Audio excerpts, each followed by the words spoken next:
नमस्कार दोस्तों, आपका बहुत बहुत स्वागत है इस वीडियो में। यहाँ बात करने वाले हैं एक ऐसे सेक्टर की जिसके ऊपर आप लोगों की निगाह रहती है। आप हमेशा सोचते हैं कि एक बढ़िया सा मिड कैप शेयर मिल जाए जो आपके पैसे को कुछ रिटर्न्स निकाल के दे। देखिए, एक चीज ध्यान रखिए कि 2020 के बाद में आपके पोर्टफोलियो में बहुत अच्छी रिटर्न्स नहीं होंगी। 2024 एक डिफरेंट ईयर रहा, यहाँ पे कंसोलिडेशन हुई और पूरा साल निकल गया जहाँ पे majority of the mid caps हमेशा से गिरते हुए दिखाई दिए। अब 2024 की एंड होती दिखाई दे रही है। क्या यहाँ पे हमें कोई अपॉर्चुनिटीज मिल सकती है?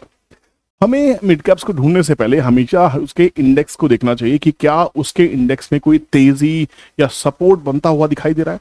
इस वीडियो में आगे बढ़ने से पहले मेरी आपसे रिक्वेस्ट है, एक बार चैनल को सब्सक्राइब कर लीजिए, बेल नोटिफिकेशन को ऑन कीजिए और एक लाइक का बटन अभी से प्रेस कर दीजिए ताकि आप बाद में मिस ना कर जाए।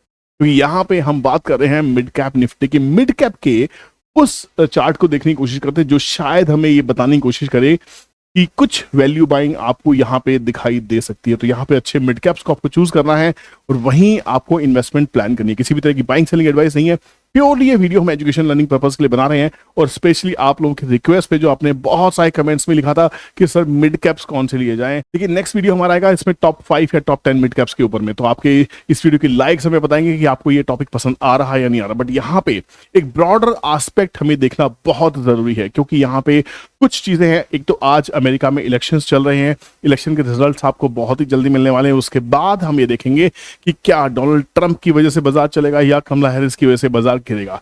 कुछ भी हो, अगर कमला हैरिस भी आती हैं तो क्या आपको लगता है भारत की जो ग्रोथ अपॉर्चुनिटी है, ग्रोथ की ट्रेजेक्टरी है, क्या वो डूब जाएगी, क्या वो गिर जाएगी? क्या सारे एफआईज यहां से निकलते हुए दिखाई देंगे?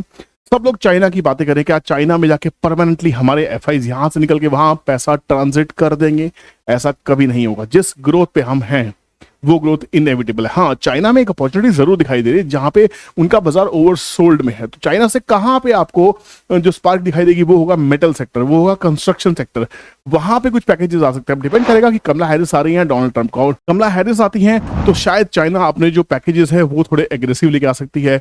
अगर डोनाल्ड ट्रंप आते हैं तो उनके पैकेजेस थोड़े कंजर्वेटिव हो सकते हैं। तो चाइना को भी ये देखना है बहुत क्लोजली कि डोनाल्ड ट्रंप जीत रहे हैं या कमला हैरिस जीत रही है। तो हमारा बाजार क्या कह रहा है? हमारे बाजार की वैल्यूएशन अपनी है, हमारी अपनी कंपनीज काम कर रही हैं। अब अमेरिका के इलेक्शन से हमें डायरेक्टली असर पड़ेगा या नहीं पड़ेगा ये आने वाला वक्त बताने वाला। बट हाँ, अमेरिका एक बहुत बड़ी अर्थव्यवस्था है, देश विदेश से उनका नाता है, तो यहाँ पे कहीं ना कहीं कुछ इफेक्ट जरूर दिखाई देगा। बट मेरे हिसाब से वो जो इफेक्ट जो भी रहने वाला है वो नेगेटिव इफेक्ट अगर हुआ बहुत ही टेम्परेरी होने वाला है। और अगर डोनाल्ड ट्रंप जीत जाते हैं, जैसे उनके सितारे थोड़े से बुलंद दिखाई दे रहे हैं, जैसा उन्होंने सर्वाइव किया बुलेट अटैक को, मुझे लगता है कि कहीं ना कहीं सिंपैथी गेन पर कर पाएंगे और शायद उनके जीतने के चांसेस भी काफी हद तक बने हुए हैं क्योंकि वो टैक्स के ऊपर थोड़े से लिबरल रहते हैं। और कमला हैरिस का कहा जा रहा है कि वो टैक्सेस के ऊपर बहुत ज्यादा रिजिड है। तो देखते हैं चलो क्या होने वाला है। बट यहाँ पे चैनल को सब्सक्राइब करने के बाद में हम सबसे पहले चलते हैं मिड कैप निफ्टी के ऊपर में। मिड कैप निफ्टी में अगर आप ध्यान से देखिए, मैंने भी डेली चार्ट आपके सामने लगा के रखा है। यहाँ पे इसने हाई बनाया था 17,000 के आसपास। मिड कैप निफ्टी ने 17,000 का हाई बनाया था। 17,000 से गिरते गिरते मिड कैप निफ्टी ने जो बॉटम बनाया 15,257 के आसपास में बनाया। अब समझने वाली बात है, क्या आपको यहाँ पे कुछ भी सपोर्ट बनता दिखाई दे रहा है? इस वीडियो को पूरा देखना बहुत ही इंटरेस्टिंग है। अगर आप मिड कैप्स में इन्वेस्टमेंट करते हैं तो ये वीडियो बहुत ही स्पेसिफिक आपके लिए बनाया है। स्पेशली मैं स्टॉक स्पेसिफिक वीडियो क्यों नहीं बना रहा हूं, क्योंकि बहुत सारे स्टॉक्स के ऊपर वीडियो पहले बना दिया। आने वाले कुछ दिनों में फिर से स्टॉक्स के ऊपर वीडियो बनाना स्टार्ट करेंगे। बट अभी हम बात इंडेक्स की कर लेते हैं। देखिए, होता क्या है जो मेरा अपना एक्सपीरियंस कहता है, जब आपको बहुत एग्रेसिव सेलिंग दिखाई देती है, एग्रेसिव सेलिंग होने के बाद का मतलब क्या होता है, लोगों के स्टॉप लॉस का कट होना। और यहाँ पे जब एक कंसोलिडेशन टाइप दिखाई दी तो इसका मतलब ये है कि जो स्टॉप लॉस हंटिंग हुई थी, जो लोगों को बाजार से बाहर निकाला गया, अब यहाँ पे दोबारा वैल्यू बाइंग कहीं ना कहीं दिखाई दे सकती है। अब यहाँ पे एक स्पेशल टाइप का आपको एक डाइवर्जेंस दिखाई देना चाहिए। डाइवर्जेंस कैसा है? बाजार यहाँ पे एक बॉटम फॉर्मेशन कर रहा है, ध्यान रखिएगा। कुछ बार बार बॉटम टेस्ट एक ट्राई हो रहा है। इस बॉटम के नीचे 15,200 के नीचे मिड कैप निफ्टी यहाँ नहीं जा रही है, ठीक है। उसके ऊपर ऊपर सस्टेन करिए। अब यहाँ पे अगर आरएसआई को आप ध्यान से देखेंगे तो यहाँ पे बॉटम बन रहा है और यहाँ पे आरएसआई में एक स्ट्रेंथ दिखाई दे रही है। ध्यान से दोबारा से देखिए, स्टॉक के अंदर में बॉटम होना है, आरएसआई में एक स्ट्रेंथ दिखाई दे रही है। इसे हम कहते हैं डाइवर्जेंस। आपको पता होना चाहिए डाइवर्जेंस। अच्छा, डाइवर्जेंस का ये मतलब नहीं होता कि आप आज ही बाय कर लीजिए। डाइवर्जेंस का मतलब है कि आने वाले टाइम में शायद ये डायरेक्शन चेंज होती दिखाई दे रही है। और सबसे अच्छी बात क्या है, ओवरसोल्ड जोन से जब डाइवर्जेंस आते हैं RSI 30 के ऊपर में, तो इंडाइसेस जनरली एक स्ट्रेंथ शो करते हैं। और यहां से अगर आप हिस्टोरिकल देखने की कोशिश करेंगे, हिस्टोरिकल देखने से आपको समझ में आएगा कि कभी भी मिड कैप निफ्टी RSI 30 के नीचे सस्टेन नहीं करती। आप देख सकते हैं हमेशा जब भी RSI 30 को निफ्टी ने टच किया, कितनी भी पॉइंट्स आप देखेंगे यहाँ सस्टेन नहीं करती है। पूरा हिस्टोरिकल चार्ट है ये, डेली चार्ट के अलावा अगर वीकली मंथली भी देखेंगे तो भी आपको RSI 30 का एक मेजर सपोर्ट दिखाई देगा। तो कहने का मतलब है कि RSI 30 एक मेजर सपोर्ट होता ही होता है, उसको आपको ट्रस्ट करना चाहिए। और कमाल की बात यह है कि यहाँ पे मिड कैप निफ्टी के अंदर में एक डाइवर्जेंस दिखाई देना शुरू हो चुका है, स्ट्रेंथ आनी शुरू हो चुकी है। डाइवर्जेंस कैसे होता है ये समझिए। डाइवर्जेंस का मतलब क्या है, प्राइस तो लगातार गिर रहा है और RSI ने ऊपर जाना शुरू कर दिया। तो ये जब इनकी डायरेक्शन ऑपोजिट हो जाती है, और एक डाइवर्जेंस इस तरह का भी होता है कि प्राइस एक डबल बॉटम बनाए और RSI ऊपर जाने लगे, ये भी एक डाइवर्जेंस है। एक डाइवर्जेंस ऐसी भी हो सकती है कि प्राइस लगातार गिर रहा है और RSI भी स्टेबल होकर डबल बॉटम बना के फिर बाद में ऊपर निकलने की कोशिश करते हैं। ये सब डाइवर्जेंस के पार्ट होते हैं। यहाँ पे RSI का जो रोल है वो बहुत इंपॉर्टेंट हो जाता है, क्योंकि this is relative strength index.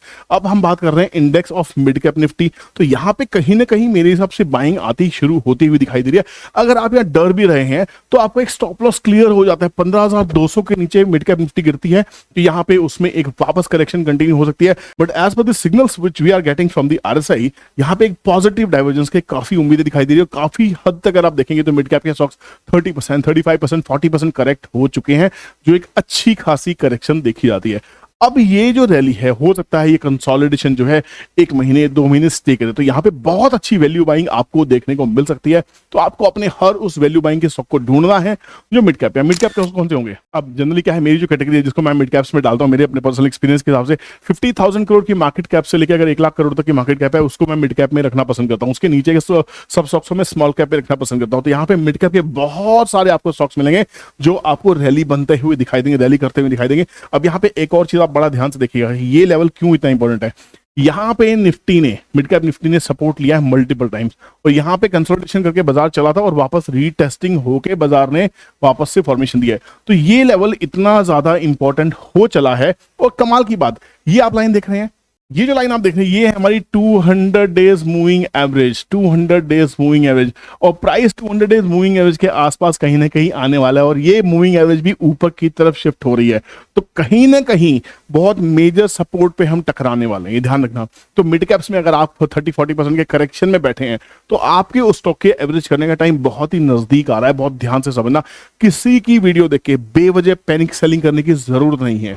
ये प्रॉब्लम क्या होती है, हमें क्या लगता है कि कोई स्टॉक 100 रुपीज पे था, आज वो करेक्ट होके सपोज 70 रुपीज पे आ गया, 60 रुपीज के ऊपर आ गया, 40% की करेक्शन हो गई। अब हमें क्या लगता है यार बेच के भाग जाए, 50 आ जाएगा, 40 आ जाएगा, 30 आ जाएगा।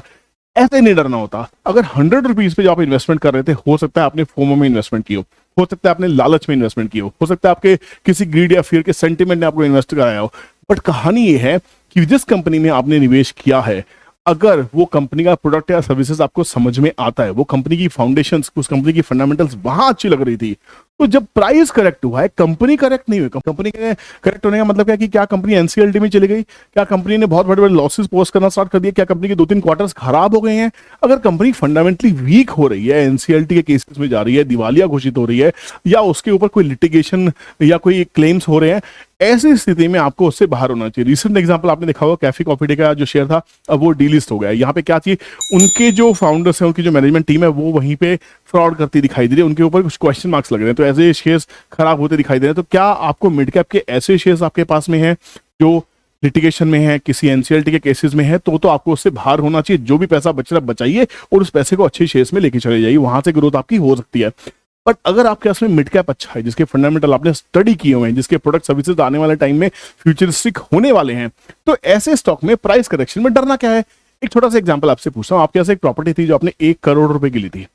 अब मार्केट में स्लंप आ गया, मार्केट में फॉल आ गया, वो प्रॉपर्टी की वैल्यू गिर के 60 लाख रुपए रह गई, 70 लाख लगे। क्या उस मकान को आप बेच के भाग जाएंगे कि नहीं भैया बेच दो, शायद ये प्रॉपर्टी 10 लाख की रह जाएगी? नहीं, प्रॉपर्टी है, वो आपका एसेट है। ऐसी स्टॉक्स में जब आप पैसे लगाते हैं, आप ऐसी कंपनीज को चूज कीजिए जो आपका एसेट बन सकती है, जहां पे आपको लगे आपने इन्वेस्टमेंट किया है। You are actually investing into a particular business, not in a particular share. तो my motto of making this video is कि do we have a correction in mid cap? Yes, we had a correction. Now, are we getting any signal? Number one signal, जो 200 days की moving average approach कर रही है price के लिए, ये दोनों जब मैच करते हैं तो एक सपोर्ट फॉर्मेशन होने के पूरे चांसेस होते हैं, ध्यान रखना। नंबर 2, RSI में डाइवर्जेंस, ये बड़ा कमाल है। नंबर 3, प्राइस यहाँ पे बार बार सपोर्ट बना रहा, तो 3 फैक्टर बहुत ही इंपॉर्टेंट है। नंबर 4, 30-40% की करेक्शन आपके स्टॉक्स में हो गई है, जब आपके इंडेक्स में आप सोच के देखिए, इंडेक्स में मोर देन 10-15% की करेक्शन हो जाती है तो स्टॉक के अंदर में 30-40% की करेक्शन हो ही जाती है। इंडेक्स 10% चलता है, स्टॉक 40% चल जाते हैं। वही खेल है, जब 10-15% के आसपास, 20% के आसपास की करेक्शन आपको इंडेक्स में दिखाई दे और 200 ईएमए के पास में अगर स्टॉक आने की कोशिश करता है, प्राइस आने की कोशिश करता है, तो एक मेजर सपोर्ट हो सकता है। अब ये सब चीजें क्या है? ये सब चीजें आपकी अंडरस्टैंडिंग और लर्निंग की चीजें हैं। अब लर्निंग के लिए हमने अपनी वेल्थ क्रिएशन मास्टर क्लास रखी है जो आने वाले 4 शहरों में हो रही है। अहमदाबाद की क्लास इसी महीने 16 और 17 नवंबर को। मैं बहुत एक्साइटेड हूँ। अगर आप एक्साइटेड हैं तो आप अपनी बुकिंग करा लीजिए। काफी लोगों ने बुकिंग करा ली है और हम बिल्कुल मिलने वाले हैं। मैंने अपनी फ्लाइट्स की बुकिंग भी करा ली है। उसका नेक्स्ट हमारी क्लास है कोलकाता में, उसके बाद चलने वाले हैं हम मुंबई और उसके बाद सबसे लास्ट में लखनऊ। पहली बार आ रहे हैं, उम्मीद करते हैं लखनऊ में भी शायद कुछ लोगों से मिलने का मौका हमें जरूर मिलेगा, बट अहमदाबाद के लिए हम डेफिनेटली पहुंच रहे हैं। अगर आपने सीट्स लॉक नहीं की हैं, अभी भी टाइम है। आप कॉल कीजिए टीम को, नंबर स्क्रीन पे आपको आ रहा है, यहाँ पे अपनी सीट्स को बुक कराइए और देखिए बाजार में स्टॉक फाइंडिंग कैसे की जाती है। Wealth creation is the need of the hour. अगर आपने अब वेल्थ क्रिएशन करना नहीं सीखा, आप कभी नहीं कर पाएंगे। अगर आप सट्टे के बाजार में बैठे ही रहेंगे, ऑप्शन ट्रेडिंग के लालच में फंसे ही रहेंगे, आप कभी भी वेल्थ क्रिएट नहीं कर पाएंगे। आप अच्छे नगीने नहीं ढूंढ पाएंगे, अच्छे स्टॉक्स नहीं ढूंढ पाएंगे जो आने वाले टाइम में शायद आपको बहुत अच्छा पैसा बना के दे सकते हैं।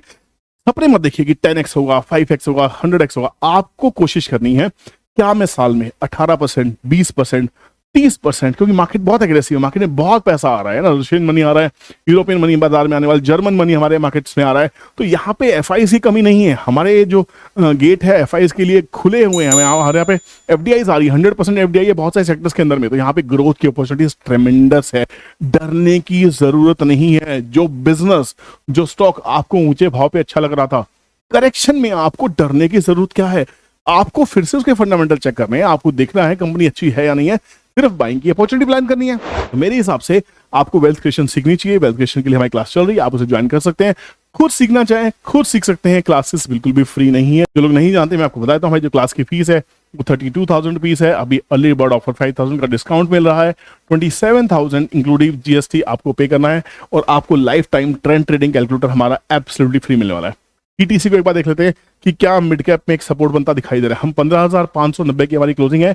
हम यहाँ पे 15,591 डालते हैं, 15,591। देखिए आपको इससे समझ में आ जाएगा मेजर सपोर्ट्स कहाँ है। 15,591 के आसपास बाजार चल रहा है। 591 मतलब 15,500 एक मेजर सपोर्ट है, छोटा सा सपोर्ट है, बहुत ही छोटा सपोर्ट। इसके नीचे हम करेक्शन की तरफ जाएंगे, इसके ऊपर जाते हैं, then we are heading towards 15,625, 15,750 and 15,876। यहां से अगर आपको ये रैली मिल जाती है तो आपके मिड कैप के स्टॉक्स क्या राइज करने वाले आपको अंदाजा भी नहीं है।